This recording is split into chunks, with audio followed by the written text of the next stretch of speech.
Cool drinks. അയ്യോ മോള് ഇത് കുടിക്കണ്ട, ഇത് കുടിക്ക്. ഇച്ചിരി കളർ വെക്കട്ടെ. കുടിച്ചോളൂ. ആ cool drinks, Pepsi, Coca Cola, Limca, കാലിക്ലാസ്, തംസ് അപ്പ്, കൂൾ ഡ്രിങ്ക്സ്. എന്തായി ചേര? ഞാൻ ആ ഹെഡ് കോൺസ്റ്റബിൾ പരമേശ്വരനെ ചെന്ന് കണ്ടു. ഇതുവരെ അബുവിനെ അറസ്റ്റ് ചെയ്യാത്തതിൽ അവർക്കല്ല അതിശയം. SP MLA ഗസ്റ്റ് ഹൗസിലുണ്ടെന്ന് അറിഞ്ഞത്. സാഹിബ് ഒന്ന് പോയി കണ്ടാലോ? ഏയ്, ഞാൻ ഓൻ്റെ അടുത്ത് പോയി കഞ്ചൊന്നുമില്ല.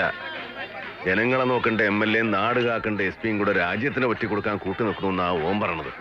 സംഗതി ശരിയായിരിക്കാം, പക്ഷെ നടുറോഡിലിട്ട് അവരെ തല്ലിയത് വലിയ ഭവിഷ്യത്തുണ്ടാക്കുമെന്ന് എനിക്ക് തോന്നുന്നത്. തൽക്കാലം അബുവിനെ എങ്ങോട്ടെങ്കിലും മാറ്റുന്നതാണ് നല്ലത്. ഞങ്ങൾ അബുവിനോട് പറഞ്ഞതാ, ഐഷയുടെ കല്യാണമായിട്ട് പോകാൻ പറ്റില്ലെന്ന് അവൻ പറയുന്നത്. അതൊന്നും പറഞ്ഞിട്ട് കാര്യമില്ല. കല്യാണപ്പന്തൽ വന്ന് അവരവനെ പിടിച്ചോണ്ട് പോയാൽ അതിലും വിഷമാവില്ലേ? എന്നാ ഈ എന്നെ പോയി അവനോടൊന്ന് പറ.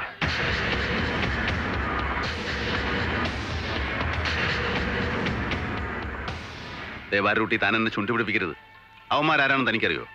2 ദിവസത്തിനകം പട്ടാളം നേരിട്ട് വന്ന് SP തൂക്കിയെടുത്തുകൊണ്ട് പോകുമ്പോൾ അറിയും അബു ചെയ്ത നല്ല കാര്യം എന്തായിരുന്നു. ആ 2 ദിവസത്തേക്ക് താൻ എങ്ങോട്ടെങ്കിലും ഒന്ന് മാറി നിൽക്കണമെന്നാ എന്റെ സാഹിബിന്റെ അഭിപ്രായം. ശേഖരമാമ എന്ത് വർത്തമാനായി പറയുന്നത്?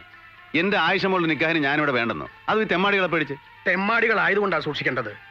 നിയമവും അധികാരമൊക്കെ അവരുടെ കയ്യിലാ. എന്ത് ചെയ്യാൻ മടി കാണിക്കല? നിക്കാഹിനെക്കാളും വലുതാണ് എനിക്ക് നിക്ക. രാത്രിയിലെങ്ങാനും വല്ല പോലീസും വന്ന് നിക്കാനെ പിടിച്ചോണ്ട് പോയാ ഞാൻ പിന്നെ ഈ നിക്കാഹിന് സമ്മതിക്കില്ല. ചേട്ടാ, ഇത് വലിയ പുലിവാലായല്ലോ. നീ കരയാതെ. രാത്രി ഞാൻ എങ്ങോട്ടെങ്കിലും മാറി നിൽക്കാം, എന്നിട്ട് രാവിലെ നിക്കാഹിന് മുമ്പ് എത്തിക്കോളാം. എന്താ, സമാധാനായോ? ഞാനന്ന് അമ്പലം വരെ പോവുക. ഇന്ന് ആറാട്ടല്ലേ? മോള് വരുന്നില്ലേ? കൊടിയേറ്റ് കണ്ട കൊടിയിറക്കും കാണണമെന്നാ. എന്നാ ആയിഷയും കൂടി വാ. ഞാൻ വരുന്നില്ല, ചേച്ചി പോയിക്കോ. എല്ലാ ആറാട്ടിനും നീ വരുന്നതല്ലേ, ഇന്നും മുടക്കണ്ട. ഇത് നിന്റെ അവസാനത്തെ ഉത്സവം കാണാനാണ്. ആ കുണ്ടോട്ടിക്കാരൻ കല്യാണം കഴിച്ചുകൊണ്ട് പോയാൽ പിന്നെ ഉത്സവം ഉണ്ടാവില്ല, ആറാട്ടം ഉണ്ടാവില്ല. ചെല്ല്. പറഞ്ഞ കാര്യം മറക്കണ്ട. ഇല്ലെന്നേ, നിങ്ങൾ വേഗം അമ്പലത്തേക്ക്. ശരി, വാ കുട്ടികളെ.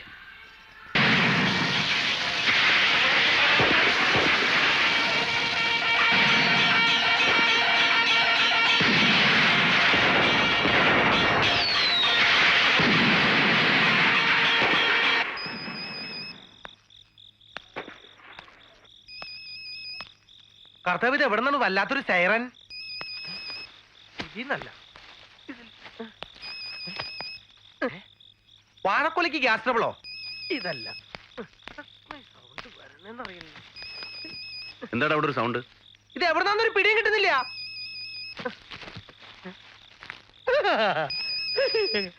എന്റെ പാറേ മാതാവേ, മസാല കൂട്ട് വാങ്ങിച്ചപ്പോ ഒരു സെൽഫോൺ ഫ്രീ. നീ ഇറങ്ങി കൊണ്ടുവന്നേ, ദവന്മാരതായിരിക്കും.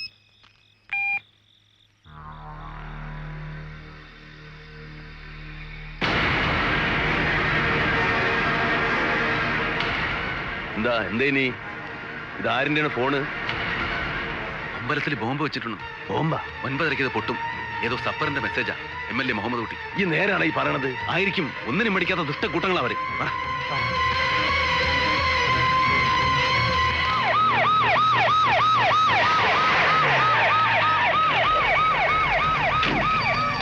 എങ്ങോട്ടാടാ നീ ഓടുന്നത്? അമ്പലത്തിൽ ബോംബ് വെച്ചിട്ടുണ്ട്. 9:30 മണിക്ക് പൊട്ടിത്തെറിക്കും. പൊന്ന കഴിവറ മോനെ, ഇതിനിടയ്ക്ക് നീ അതും പറ്റിച്ചോ? കോപ്പേ, ഈ ഫോണിൽ പറഞ്ഞാ തന്റെ കുട്ടി സാഹിബിന്റെ ഫോണോ ഇത്?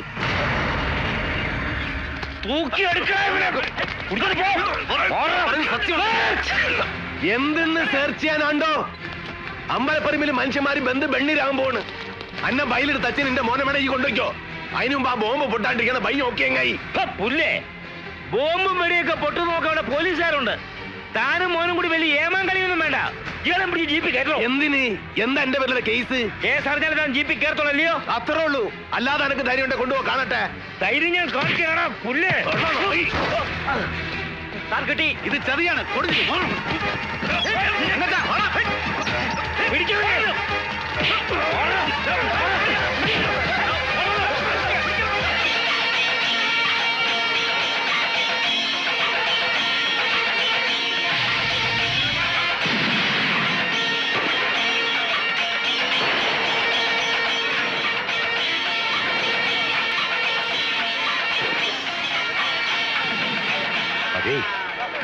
മണി 9:20. 10 മിനിറ്റ് കൂടിയേ ഉള്ളൂ.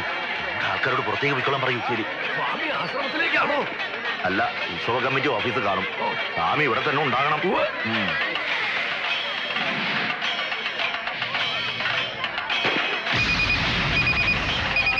കല്യാണത്തിന്റെ തലേന്ന് തന്നെ വേണമായിരുന്നു ഈ അടിയും വേളവും. ഒരു കാര്യം ചെയ്യും, അബുവിനോട് എന്റെ വീട്ടോട്ട് വരാൻ പറ. അവിടെ ആകുമ്പോൾ ആരും സംശയിക്കില്ല. വേണ്ട, സാഹിബ് ഇപ്പൊ അയാളെ വേണമെങ്കിൽ മാറ്റിയിട്ടുണ്ടാവും. അബു വരുന്നു. ഡോക്ടർ അമ്പലത്തിൽ ബോംബ് വെച്ചിട്ടുണ്ട്, എല്ലാവരോടും മാറിക്കോളാൻ പറ. ബോംബോ? ഞാൻ പറയുന്നത് സത്യമാണ്. ശേഖരമാമേ, ആയിഷ അതിലേക്ക് എവിടെ? അയ്യോ എന്റെ ഭഗവതി! ആനക്കുട്ടിലും ചുറ്റമ്പലത്തിന് ബോംബുണ്ട്, എല്ലാവരും ഓടിക്കോ, എല്ലാവരും ഓടിക്കോ, ബോംബ് വെച്ചിട്ടുണ്ടേ.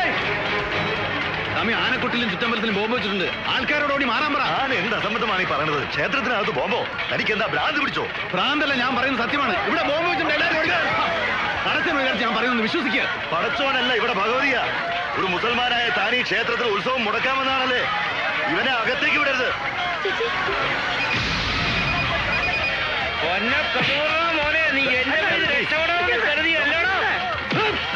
നിങ്ങൾ എന്നെ വേണ്ടി പാവങ്ങളോട് മാറി നിൽക്കാൻ പറഞ്ഞില്ല. ബോംബ് പൊട്ടി എല്ലാം കാണാം. സാർ, എന്നിട്ട് ആനക്കുട്ടിൽ അവിടെ നിൽക്കുന്ന ആൾക്കാർ മാറി നിൽക്കാൻ പറ. ചെല്ല്, ഓട്.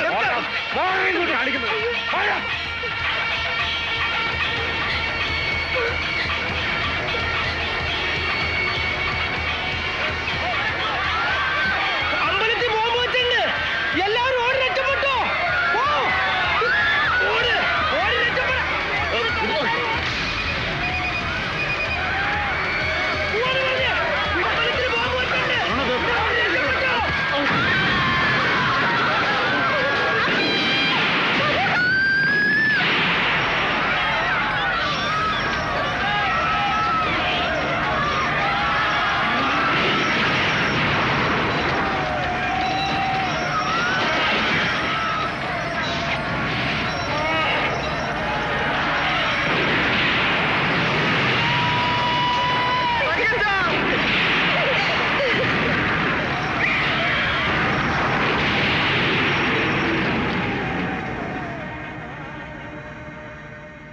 ആകയാൽ തളിയൂർ ദേവി ക്ഷേത്രത്തിൽ നടന്ന ബോംബ് സ്ഫോടനവും തുടർന്നുണ്ടായ വർഗീയ കലാപങ്ങളും ഒന്നാം പ്രതി തട്ടാൻ കൊല്ലിയിൽ TM അബൂബക്കർ ബോധപൂർവം ആസൂത്രണം ചെയ്തതാണെന്ന് ഈ കോടതിക്ക് ബോധ്യം വന്നിരിക്കുന്നു.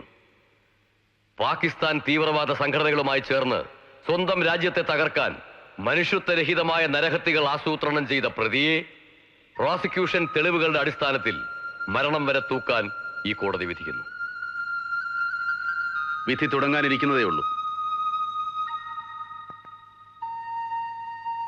അബൂക്ക, എന്നോട് ക്ഷമിക്കണം. ഇതൊന്നും എനിക്കറിയില്ലായിരുന്നു. എല്ലാവരും പറഞ്ഞു പരത്തിയത് ഞാനും വിശ്വസിച്ചു.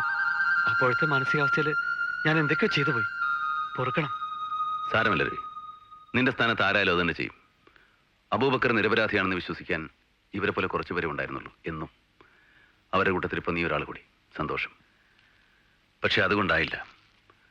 ദാദാ സാഹിബിനെയും മകനെയും രാജ്യദ്രോഹികളെന്ന് വിളിച്ച ലോകം അത് തിരുത്തി പറയുന്ന ഒരു ദിവസം. അതാണ് എൻ്റെ ലക്ഷ്യം. അബുവിന്റെ ലക്ഷ്യം നിറവേറ്റണം. അതിന് തന്നെയാണ് ഈശ്വരൻ നിനക്ക് ജീവൻ തിരികെ തന്നതും. പക്ഷേ അന്റെ എതിരാളികൾ ചില്ലറക്കാരല്ല. 1000 അപരാധികൾ രക്ഷപ്പെട്ടാലും ഒരു നിരപരാധി പോലും ശിക്ഷിക്കപ്പെടാൻ പാടില്ല എന്നുള്ള നമ്മളെ നിയമത്തിനെ കാറ്റി പറത്തിയും കണ്ട് സത്യമായ എല്ലാ തെളിവുകളും നമ്മൾ നിർത്തിയിട്ടും അതിനെ എല്ലാം പിച്ചി ചീന്തി കളഞ്ഞിട്ട് അന്നെ തൂക്കിലേറ്റിയ ഓല് ഇപ്പൊ പണ്ടത്തെക്കാളും കരുത്തന്മാരാണ്. നാട്ടിന് ഒറ്റക്കൊടുത്ത പൈസ കൊണ്ട് മുഹമ്മദ് കുട്ടി പുതിയ പാർട്ടി ഉണ്ടാക്കി ഓൻ അതിന്റെ നേതാവുമായി. സ്വാതന്ത്ര്യ സമരത്തിന്റെ പാരമ്പര്യമുള്ള മുസ്ലിം കുടുംബത്തിൽപ്പെട്ട ആളുകളെ പോലും ജാതിന്റെയും മതത്തിന്റെയും പേരിൽ ഓൻ വൈതെറ്റിക്കാണ്. ഇസ്ലാമിന് നിരക്കാത്ത ഇക്കണ്ട പണികൾ മുഴുവനും ചെയ്തിട്ടും ഓൻ നാളെ ആഭ്യന്തരമന്ത്രിയായിട്ട് സത്യപ്രതിജ്ഞ ചെയ്യണ്. നിസ്വാർത്ഥ ഭക്തനായി ചമഞ്ഞ് ശങ്കരമഠത്തിൽ കടന്നുകൂടിയ മറ്റൊരു കള്ളനാണ് ആത്മസ്വരൂപൻ. ഹിന്ദു സംസ്കാരത്തെ സംരക്ഷിക്കേണ്ട അയാൾ ഹിന്ദുസ്ഥാനെ ഒറ്റുകൊടുത്ത് കോടീശ്വരനായിരിക്കുന്നു. അറിയാം ഡോക്ടർ, എല്ലാം അറിയാം. ആത്മസ്വരൂപനേക്കാൾ അപകടകാരിയാണ് IG സ്കറിയ സക്കറിയ. മുഹമ്മദ് കുട്ടീനെ ഐജിനെയും സാമീനെയും മാത്രം ശിക്ഷിച്ചുകൊണ്ട് എന്റെ കടമ തീരൂല മോനെ. ദാദാ സാഹിബിന്റെ മോനെ ഈ നാട്ടിനോടൊരു കടമുണ്ട്. അത് നിറവേറ്റണമെങ്കിൽ ഓലേക്ക് മോളിൽ ഒരുത്തനുണ്ട്, സപ്പർ. ഓനെയ്യെ പിടിക്കണം. സപ്പർ ഇന്ത്യയെ ഒറ്റക്കൊടുക്കുന്ന പ്രധാന ഏജന്റ്. ഇനിയൊരിക്കൽ മരണം വരെ തൂക്കിലേറേണ്ടി വന്നാലും സപ്പറിന്റെ അന്ത്യം ഞാൻ കുറിച്ചിരിക്കും.